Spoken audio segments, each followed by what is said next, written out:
Hello all, स्वागत है आप सभी का हमारे इस यूट्यूब चैनल में। तो सनराइजर्स हैदराबाद ने दिल्ली कैपिटल्स को 67 रनों से हरा दिया है।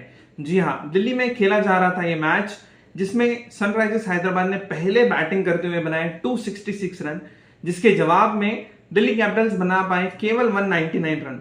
आइए इस मैच का रिव्यू करते हैं और जानने की कोशिश करते हैं कि क्या जो सनराइजर्स हैदराबाद अभी इस आईपीएल में जो कर रहे हैं, क्या कोई टीम उससे रोक पाएगी या कोई टीम उसकी एटलीस्ट बराबरी कर पाएगी। तो दिल्ली कैपिटल्स ने टॉस जीता। सनराइजर्स हैदराबाद को उन्होंने कहा कि भाई आप पहले बैटिंग करो, हमें लगता है कि ड्यू फैक्टर एंड में आएगा और हम लोग उसका इस्तेमाल करेंगे। लेकिन सनराइजर्स हैदराबाद, जब हमें पता है पहले ही इस आईपीएल में 2 बार 250 के ऊपर स्कोर कर चुके हैं। पैट कमिंस जब से कप्तान बने हैं तब से उन्होंने पहले से ही थाम लिया है कि हम पावर प्ले का सबसे ज्यादा इस्तेमाल करने की कोशिश करेंगे, भले ही हमारे विकेट्स गए। और जैसे ही ट्रेविस हेड और अभिषेक शर्मा ये बैटिंग करने आए, 38 गेंदों में, सिर्फ 38 बॉल्स में उन्होंने बनाए 131 की पार्टनरशिप। जी हाँ, अभी तक सारे आईपीएल, जब से आईपीएल स्टार्ट हुआ है तब से ये आईपीएल हिस्ट्री में पावर प्ले में सबसे हाईएस्ट स्कोर है। तो इस स्कोर का मैचअप करना बहुत ही डिफिकल्ट रहने वाला था दिल्ली कैपिटल्स को, इवन इन पावर प्ले। तो अभिषेक शर्मा ने तो केवल 12 गेंदों में 46 रन बनाए, उसमें उन्होंने 6 बड़े बड़े सिक्सेस मारे। इवन ट्रेविस हेड ने भी 6 छक्के मारे, उन्होंने तो 89 रन बनाए केवल 32 गेंदों में। ताबड़तोड़ बल्लेबाजी चल रही थी दोनों की तरफ से। मार्करम, क्लासन इतना नहीं कर पाए आज, लेकिन नीतीश रेड्डी और शाहबाज ने भी 59 रन बनाए। आप देखो इन तीनों के स्ट्राइक रेट जो थे, ट्रेविस हेड का था 278, अभिषेक शर्मा 383 और शाहबाज अहमद 203। इनके स्ट्राइक रेट की वजह से इनका स्कोर गया 262। हालांकि कुलदीप यादव ने बहुत ही अच्छी विकेट टेकिंग बॉल डाले, लेकिन जब आप इतना ताबड़तोड़ बल्लेबाजी कर रहे हैं तो उसके सामने आप किसी भी बॉलर की बॉलिंग जो है फीकी लगेंगी। फिर भी उन्होंने 4 विकेट चटकाए 55 रन देकर। जैसे ही दिल्ली कैपिटल्स की बैटिंग आई, ऐसा लगा कि बहुत फास्ट दिल्ली कैपिटल्स खेल रहे हैं। जब उनके जेक फ्रेसर मैगर्क ने 15 गेंदों में 50 बनाए और अभिषेक पोरल के साथ अच्छी एक पार्टनरशिप उनकी जा रही थी, और 8 ओवर में उन्होंने 130 के आस स्कोर को लेके गया था। 135 for 4 जब हुए तब केवल 8.5 ओवर हो चुके थे। तब दिल्ली कैपिटल्स को रनों की जरूरत थी 11 रन पर ओवर। और जब ऋषभ पंत हो, आपके क्रिस्टन स्टब हो, ऐसा लग रहा था कि एटलीस्ट ये बहुत पास में लेके जाएंगे। लेकिन जैसे ही क्रिस्टन स्टब्स और ऋषभ पंत बैटिंग करने आए, उसके बाद बहुत ही स्लो पेस हुआ ये इनिंग। और आई गेस वही कारण था दिल्ली कैपिटल्स का हारने का, क्योंकि जैसे ही ऋषभ पंत बैटिंग कर रहे थे, कोई भी बॉल उनके बैट पे नहीं आ रहा था।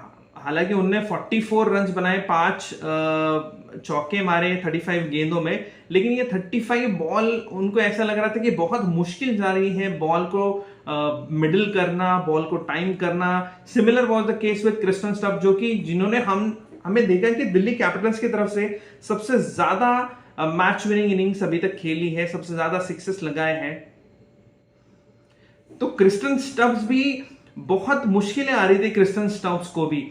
हालांकि यहाँ पे हमें थोड़ा सा कॉम्प्लीमेंट करना होगा सनराइजर्स की कैप्टनसी को, पैट कमिंस की कैप्टनशिप को, और उनके बॉलर्स को भी। अगर हम देखें तो पैट कमिंस ने अच्छी गेंदबाजी की, वहां पे नटराजन ने बहुत किफायती गेंद, 4 ओवर में केवल 19 रन देकर 4 विकेट, बहुत बढ़िया बॉलिंग यहाँ पे नटराजन ने भी डाली।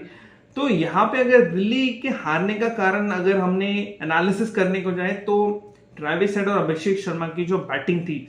हालांकि पावर प्ले में ऐसी ताबड़तोड़ बल्लेबाजी हमने लास्ट 2-3 मैचेस में इन दोनों की तरफ से देखा है, तो हम इतना ब्लेम नहीं करेंगे दिल्ली कैपिटल्स के बॉलर्स की। लेकिन मुझे लगता है एक फ्लॉ जो है उनके पास, एक ईशांत शर्मा आई गेस आज नहीं थे, ईशांत शर्मा, तो मुझे लग रहा है कि वो एक बहुत बड़ा फैक्टर था, क्योंकि उनका एक्सपीरियंस यहाँ पे काम आता है। और ललित यादव को पावर प्ले में ओवर देना, सबसे हमने पहले भी जब रिव्यू किया है तो ललित यादव की बात की थी कि मुझे नहीं लगता कि ललित यादव उस लेवल में फिट होते हैं। बहुत सारे प्लेयर्स हैं जो कि बेंच पे बैठे हैं, जो कि बहुत पावरफुल हिटर्स हैं, पावरफुल ऑलराउंडर्स हैं, जो कि उनकी प्लेस ले सकते हैं, लेकिन ललित यादव को फिट इन करना, उनको पावर प्ले में सेकंड ओवर देना बहुत बड़ा ब्लंडर था। उसके बाद जो हिटिंग के बाद एक कमबैक, जैसे कि हम कहते हैं कि एक कमबैक किया दिल्ली कैपिटल्स ने इन अ वे कि उन्होंने 266 पर सनराइजर्स हैदराबाद को रोक के रखा, क्योंकि जब 10 ओवर्स का गेम हुआ तो सनराइजर्स हैदराबाद का स्कोर था 158 रन, और ऐसा लग रहा था कि 300 का आंकड़ा तो ये पार कर ही लेंगे। इवन 6th ओवर में उनका स्कोर 160 के ऊपर था, तो सॉरी 130 के ऊपर था, क्योंकि 38 गेंदों में तो इन दोनों ने ही पार्टनरशिप को लेके किया था। 131 की पार्टनरशिप थी दोनों की, अभिषेक शर्मा और ट्रेविस हेड। तो ऐसा लग रहा था कि बहुत ज्यादा स्कोर जाएगा, लेकिन दिल्ली ने अच्छा कमबैक किया इन टर्म्स ऑफ बॉलिंग।